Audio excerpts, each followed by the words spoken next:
Now, this last question comes in from One Man Show, who's wondering where my $15,000 Mac Pro is. And the answer is it isn't coming because we're not getting one. Apple does send out review units to a lot of folks, including YouTubers. We are not on their list and probably won't be getting one from them. And then from the standpoint of buying one, I just don't need a Mac Pro to do my work here on the channel. The things that I do don't require really high-end, heavy-duty hardware, so the older Macs that I'm using here are working just fine. So I have a 3-year-old MacBook Pro that is my primary daily driver. That's still functioning just fine, even though I had to get the keyboard replaced and a few other things done to it over the years.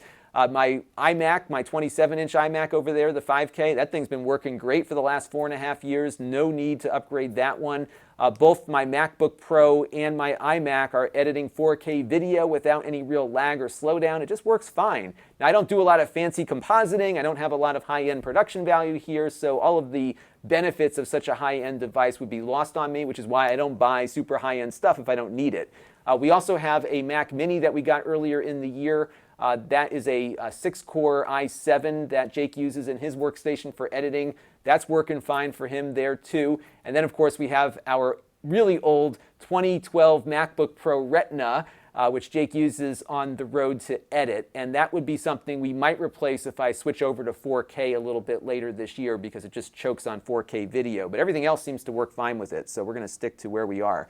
The Mac Pro, by the way, if you just buy one like stock, is going to run you about $6,000. So that's pretty pricey there, especially given that you can do much of the same work on a lower cost device. And then if you really go for the gusto, you can configure this thing up to $52,000 and change. And there's really a market for this because some of the higher end production workflows require some really high end hardware to get that work done efficiently. And I think there's arguments to be made, especially for high-end motion picture production, where this computer might actually be something that has an ROI attached to it, or a return on investment. And I think there will be a market for this super high-powered machine. It just isn't here in this studio.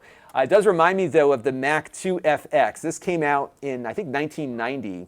And the intro price on this was $8,900. It was powered by a 40 megahertz 6830 processor, which is really super slow by today's standards.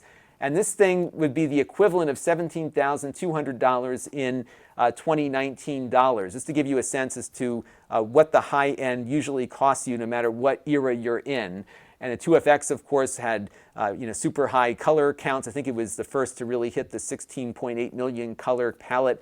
It was a real workhorse, but it was something that most of us computer nerds could just dream about owning and never actually own. And I think the Mac Pro is probably going to continue that tradition from Apple. And if you want to buy one today, they actually held on to their value quite well. These are selling for about $600 on eBay in working conditions. So you will certainly have an investment that will last you a long time and still buy you a couple of tanks of gas when you're all done with it. So check out the Mac 2FX if you want to get a piece of history there. This channel is brought to you by the Lon.TV supporters, including gold-level supporters, the Four Guys with Quarters podcast, Tom Albrecht, Rajesh, Logic GR, and Kalyan Kumar. If you want to help the channel, you can by contributing as little as $1 a month.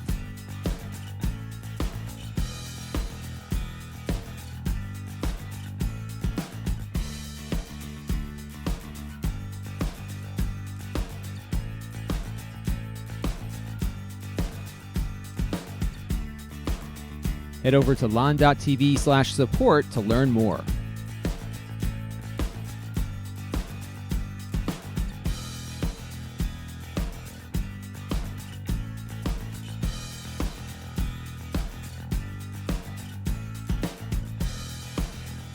And don't forget to subscribe. Visit lon.tv/s.